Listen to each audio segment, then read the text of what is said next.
As you've probably already heard, unless you've been in a coma too, our very own Margot Miller has just woken up and everyone is ecstatic because they care so much about her. And totally not because they'll be able to grill Margot about what really went down the night of the fire. For now, we're just gonna have to wait because Margot still isn't taking any visitors. Can I get some more pudding? Seriously?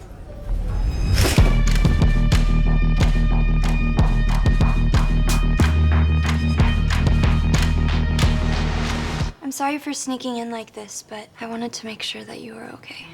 That's so sweet of you, person I've met like twice at parties. Okay, fine. I might have also had a few questions about the night of the fire. But I really am happy that you're doing better. You two seriously have twisted hobbies. Who to? You and the girl that came in here before, dressed like an orderly, true crime girl. Anyway, A for effort. Get me the pudding and we'll talk. Deal.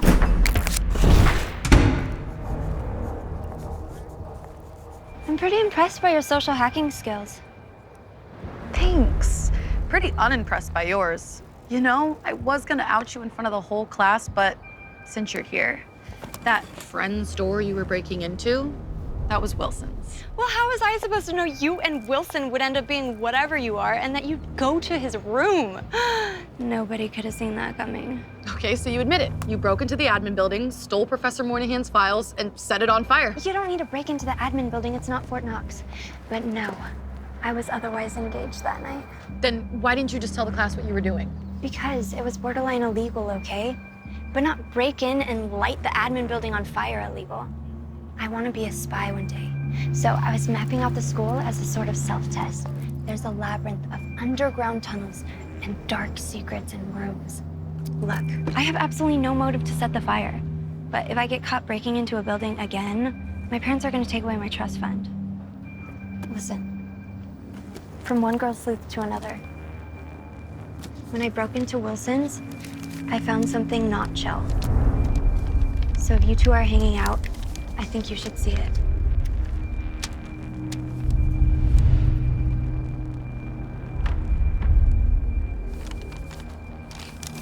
What, you think that's about the fire?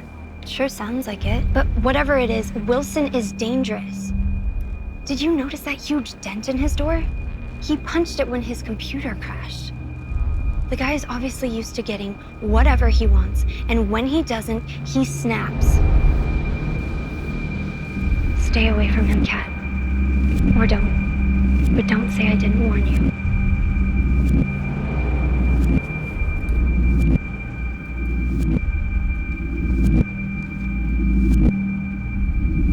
Kat! Hey, Kat! Hey, I'm sorry. I'm so out of it. Yeah, but it's a lot to process. So how's Allie doing with all this? She's fine, I think. I mean, she hasn't really been in our room lately. Why? Wait, you haven't seen it?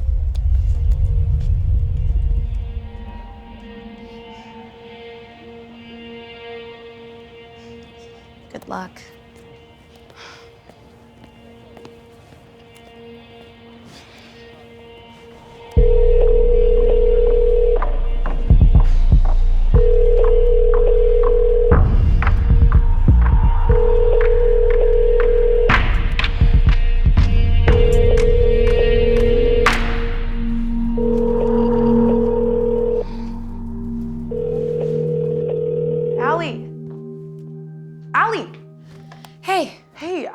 I've been calling and texting you. I've been looking literally everywhere. I've been here. Okay, I guess not literally everywhere. Allie, I'm really sorry for being such a jerk to you. I had no idea what you were going through. I feel like such an idiot for being so blind. Yeah, that's not real. I mean, I'm happy I said it. A bunch of people DM'd me saying that I gave them the courage to come forward about their real addiction. I'm a real hero. I'm so confused. Why would you feed Alvaro a fake story about yourself? Do you really want to know? Yeah. To cover up a real story about you.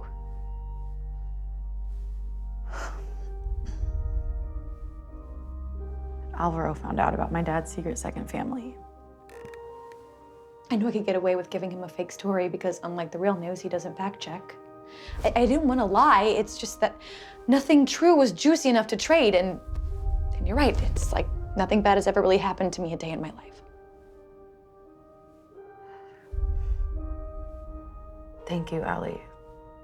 Why didn't you just tell me any of this was going on? This is gonna really suck to admit, but it's just like, I was hurt that you didn't tell me about your dad yourself.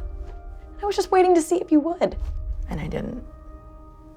Allie, I'm really sorry. I've just been so caught up in this stupid fire, and I've been such a bad friend to you. Meanwhile, you've been nothing but the best, as always. I know I should have just told you. I guess I was just, like, ashamed. But there's no reason to be. Kat, you're not your dad. I know, but... I get it. A lot of kids feel like they have to keep their parents' bad behavior a secret to protect them. It's okay, really. But just promise me this one thing. The next time you need me, you'll tell me. Allie, I need you.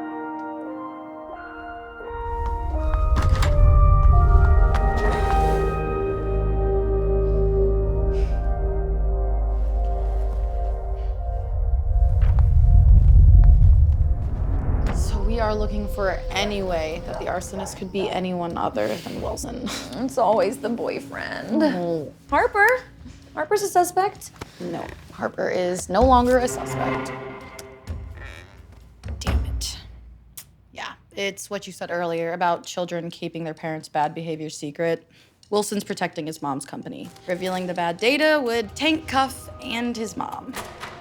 Not that this is gonna make you feel any better, but there's still one shady alibi. Right. Well, I might as well tell you the entire embarrassing truth now. I was drunk that night at the admin building, which is actually Standish Hall, donated by my dad's secret second wife, Cecilia Standish. That's some soap opera shit. Yeah, it is. I mean, honestly, that's probably the only reason I even got into this school in the first place. I'm literally the worst detective. I can't even see my family's own lies. Anyway, I had just put all the pieces together, and I was there to get wasted and indulge in some well-earned self-loathing. But not to commit arson. Dude, I'm so sorry. Yeah, me too. But hey, at least now we can both go down in Colvin history as screw-ups together.